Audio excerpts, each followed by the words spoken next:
నూతన సంవత్సర శుభాకాంక్షలు అందరికీ. మరి నూతన సంవత్సరం గోలుగే చాలామంది సార్లు ఇంకా నిద్రలకేం లేవలేదు.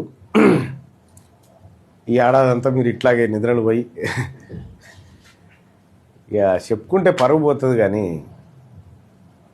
నిన్న మొన్న అంతకంటే ముందు రోజు మొత్తం ఈ 3-4 రోజులు బట్టి 1230 కోట్ల రూపాయల తాగుడు తాగింది. ఇక ఆ తాగుడికే మొక్కాలే, ఆ లెక్కకే మొక్కాలే. కానీ ఇక మామూలు నూతన సంవత్సరం కాదు. అంటే ఇటీవల కాలంలో నూతన సంవత్సరాలు చాలా వచ్చేసినాయిలే, కానీ ఇప్పుడు అనుకుంటే అప్పుడే నూతన సంవత్సరం అయిపోయింది. అందుకోసమే కొద్దిగా కెరీర్ మీద కూడా దృష్టి పెట్టండి, చాలా ఇంపార్టెంట్. ఇటువంటి సంవత్సరాలు వస్తుంటాయి పోతుంటాయి, కానీ మనం ఏం చేస్తున్నాం అనే దానికో లెక్క ఉండాలి. పోనీ సంవత్సరం అంతా మంచిదే, ఈ మంచి రోజు మంచి పని చేద్దాం తెల్లారంగా.